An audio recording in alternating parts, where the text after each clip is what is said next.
So this morning, Jesus and his disciples are headed toward Jerusalem. And they are traveling through the region between Samaria and Galilee.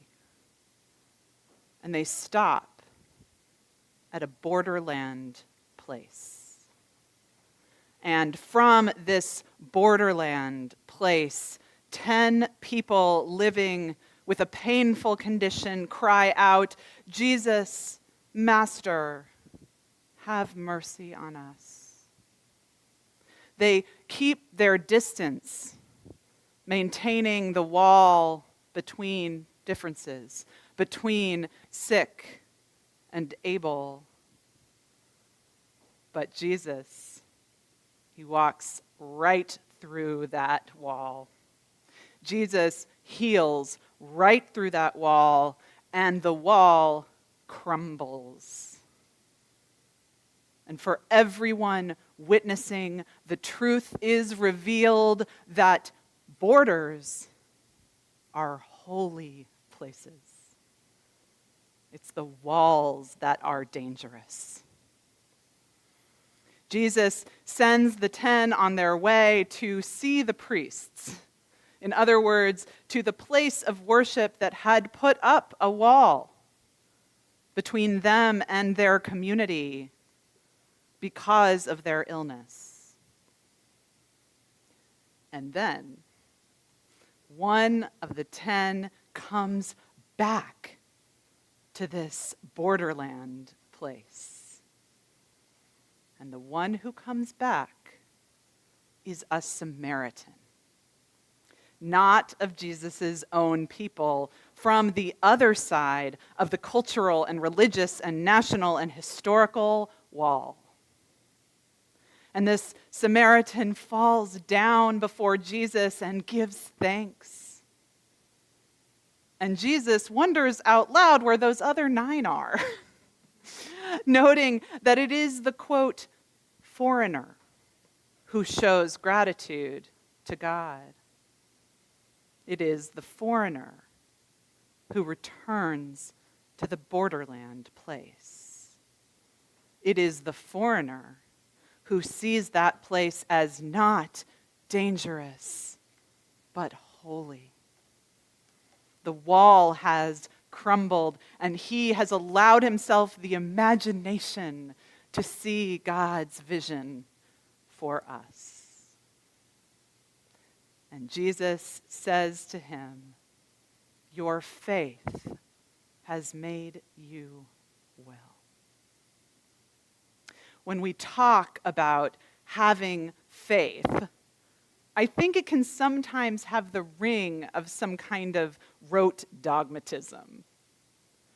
But having faith, is not about forcing yourself to suppose that you both understand and believe all of the great, unknowable mysteries.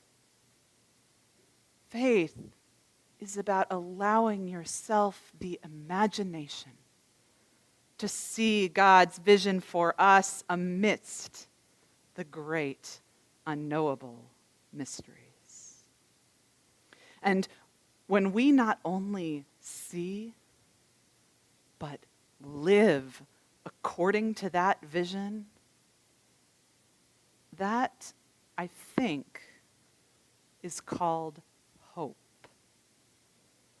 And friends, in this time when I am so often feeling shaken and sad and mad and confused and distraught and unwell, when I look around and see all these walls coming up in places of difference, allowing myself the imagination to see and believe God's vision for us is healing indeed. It makes me well. Faith is the willingness to imagine the world as it could, and it should, and it ultimately will be, according to God's vision. And hope is daring to step inside that imagination. Hope is returning again and again to the borderland places of our world, racial and national and political and personal, and daring to imagine them as the holy places they are. Recognizing the walls we build as the dangerous actors they are. The violence that keeps us from who we were made to be. Hope is believing that healing can happen there, that gratitude can grow there. In August, St. John's Action and Justice team, along with Genesis, our community organizing partner, invited friends from different churches and different faith traditions to a vigil outside the Sansom Street Immigration Court in San Francisco. Our goal was to show those waiting in the long line outside that they were not alone.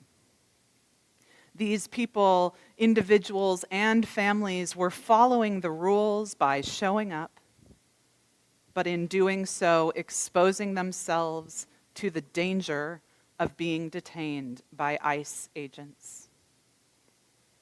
And when we got there, to this borderland place, we saw that an actual wall, a barrier, had been set up, dividing the sidewalk in two, so that those waiting for court were lined up on the side closest to the building, while everyone else gathered in the space on the other side. And then, people of faith walked through the wall. Okay, they walked around it because we're not Jesus, but you get the point. And once on the other side, we served breakfast and coffee and water, and we gave out toys and sidewalk chalk to children. And as we stepped inside our imagination, faith became hope. We handed out what we called solidarity cards, which did not use language of any particular religious tradition, but simply insisted that they were loved. Some of us helped ensure that those in line had legal representation, had language services. Some of us had powerful and emotional conversations and real human connection. Through a wall, at a borderland place. And there was some small dose of healing. And as we prayed and sang words of worship together, there was gratitude. Borders are holy places. It's the walls that are dangerous. We will return to this borderland place regularly. I hope for as long as it is necessary, and I hope that that is not long. If you are interested in joining us this coming Thursday at 8 a.m., let me know, let Scott know, or write an email to actionandjustice@stjohnsoakland.org. We have learned to expect danger at borderland places. We have learned to expect violence and illness and corruption and cruelty at the places where difference meet. We have therefore been told to protect ourselves, to fortify, to legislate, to arm, to cut off, to ostracize, to arrest, to deport, to humiliate, to embargo, to starve, to eliminate. Yeah. To build walls of every kind. So much work across human history, when all along the borders have been holy places and the walls have been dangerous. In that village between Samaria and Galilee, Jesus revealed God's vision.